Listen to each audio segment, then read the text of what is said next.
రెండు అంశాలు ఇక్కడ. ఒకటి, కవితక్క గారు మాట్లాడింది, ఇప్పుడు కేటీఆర్ గారు మాట్లాడుతున్నారు. అప్పుడు ఆమెను తప్పు పట్టారు, కేటీఆర్ గారిది తప్పు కాదా అనేది ఒక ప్రశ్న.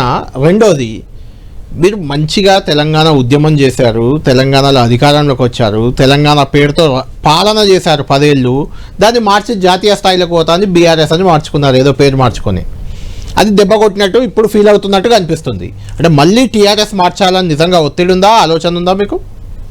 ముఖ్యంగా ప్యానల్ మెంబర్స్కి, మీకు 10 టీవీ ప్రేక్షకులందరికీ ముందుగా నమస్కారం. ఇక్కడ మనం ఒక అంశం నిన్న కేటీఆర్ గారు మాట్లాడుతుంది చిట్ చాట్ లో మాట్లాడినట్టుగా వచ్చింది. తను కూడా అఫీషియల్ గా వీడియో రికార్డెడ్ గా కానీ రిపోర్టర్స్ ఉన్నారు, వాళ్ళు చెప్పింది మనం ప్రామాణికంగా తీసుకున్నాం అనుకోండి.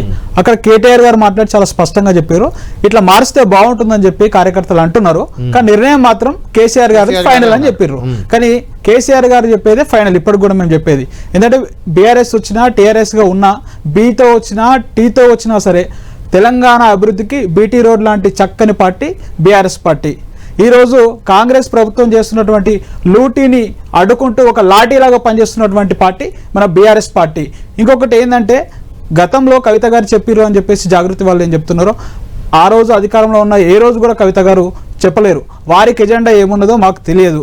వారి వ్యక్తిగతంగా ఏ ఎజెండా ఉన్నదో ఆ ఎజెండాను ఆ 10 సంవత్సరాల్లో తప్పుగా కనిపించింది, ఏ రోజు కూడా తప్పుగా వినిపించింది. ఒక్కసారి తన లోపల ఉన్నటువంటి ఎజెండా ఏ విధంగా వచ్చిందో మనకు తెలియదు. ఒకేసారి తన చాలా ఆరోపణలు చేసిర్రు, ఆరోపణలకు పార్టీ షోకాజ్ ఇచ్చింది, సరే పంపించిర్రు అని వీళ్ళు అంటారు. ఒక నిమిషం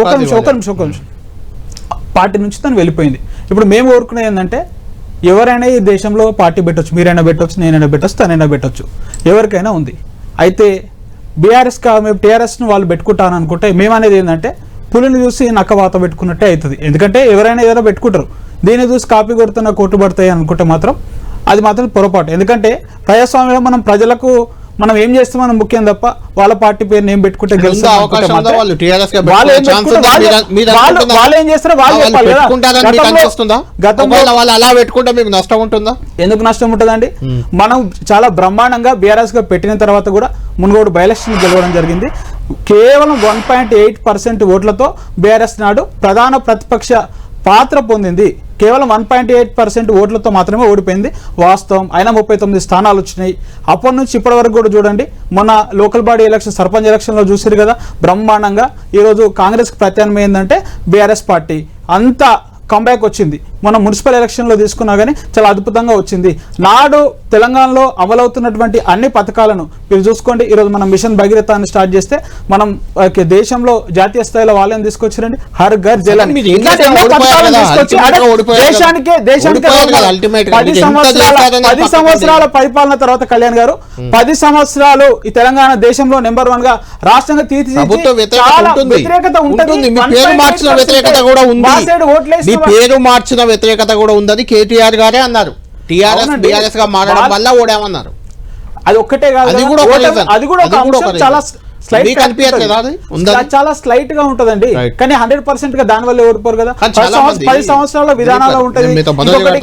కేవలం అభివృద్ధి పైన ఎక్కువ కాన్సన్ట్రేట్ చేయడం, పార్టీ నిర్మాణం చాలా అంశాలు ఉన్నాయి. కానీ నాయకులు కార్యకర్తలు చాలా మంది ఇప్పటికీ టీఆర్ఎస్ గా ఉంటేనే బాగుండేదని చాలా మంది అంటున్నారు. అభిప్రాయం వస్తుంది. కేసీఆర్ గారితో చర్చించి కేసీఆర్ గారి నిర్ణయం ఫైనల్. మేము కూడా అదే చెప్తాం.